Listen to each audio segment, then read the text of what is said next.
Parliament के winter session की शुरुआत हो चुकी है। इस दौरान सदन में कई बिल पेश किए जाएंगे।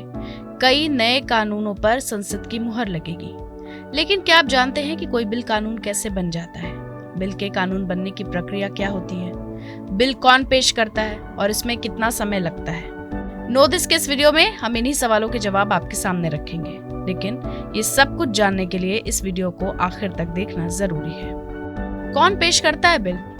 संसद में किसी भी कानून को पारित करने के लिए लोकसभा या राज्यसभा में बिल पेश करना होता है। पार्लियामेंट का कोई भी सदस्य बिल पेश कर सकता है। अगर कोई यूनियन मिनिस्टर बिल पेश करता है तो उसे सरकारी विधेयक या गवर्नमेंट बिल माना जाता है। और अगर कोई एमपी किसी बिल का प्रस्ताव करता है तो इसे निजी सदस्य विधेयक या प्राइवेट मेंबर्स बिल कहा जाता है। बिल से कानून बनने की क्या प्रक्रिया है?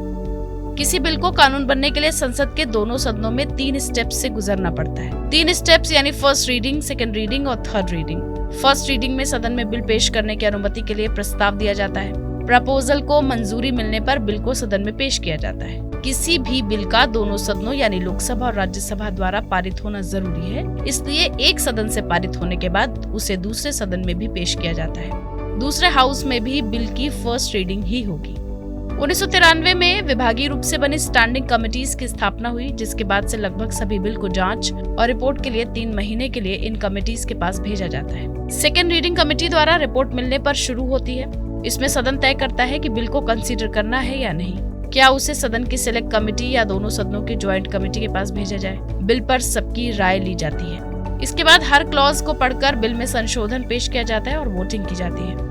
इसके बाद बारी होती है तीसरी रीडिंग की, जिसमें यह तय होता है कि क्या बिल को सदन द्वारा पारित किया जा सकता है। इस स्टेज पर संसद में होने वाली बहस में बिल के पक्ष या विपक्ष में सीधी दलीलें दी जाती हैं और अगर बिल दोनों सदनों द्वारा पास हो जाता है तो उसे राष्ट्रपति की सहमति के लिए भेज दिया जाता है। अब राष्ट्रपति या तो इसे मंजूरी दे सकते हैं या विचार के लिए रख सकते हैं या विधेयक वापस कर संसद को दोबारा इस पर विचार करने के लिए कह सकते हैं। अगर लौटाया गया कोई बिल फिर से दोनों सदनों में पारित किया जाता है तो राष्ट्रपति को उसे मंजूरी देनी होती है। 2017 की एक रिपोर्ट में कहा गया है कि संसद से पास होने और राष्ट्रपति के एक्सेप्ट करने के बाद बिल को प्रभावी रूप से कानून बनने में औसतन 261 दिन लगते हैं। मनी बिल्स की क्या प्रक्रिया है?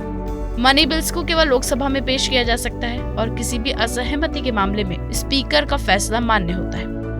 लोकसभा से पास होने पर मनी बिल राज्यसभा में पहुंचता है और उसे 14 दिनों के अंदर इसे वापस करना होता है। राज्यसभा की किसी सिफारिश को एक्सेप्ट करना या न करना लोकसभा पर निर्भर है और अगर राज्यसभा 14 दिन में बिल वापस नहीं करती तो इसे दोनों सदनों द्वारा पास माना जाता है। आपको कैसा लगा हमारा वीडियो? हमें कमेंट सेक्शन में बताएं। ऐसी ही जरूरी जानकारियों को आसान भाषा में समझने के लिए सब्सक्राइब करें हमारा डिजिटल चैनल नो दिस।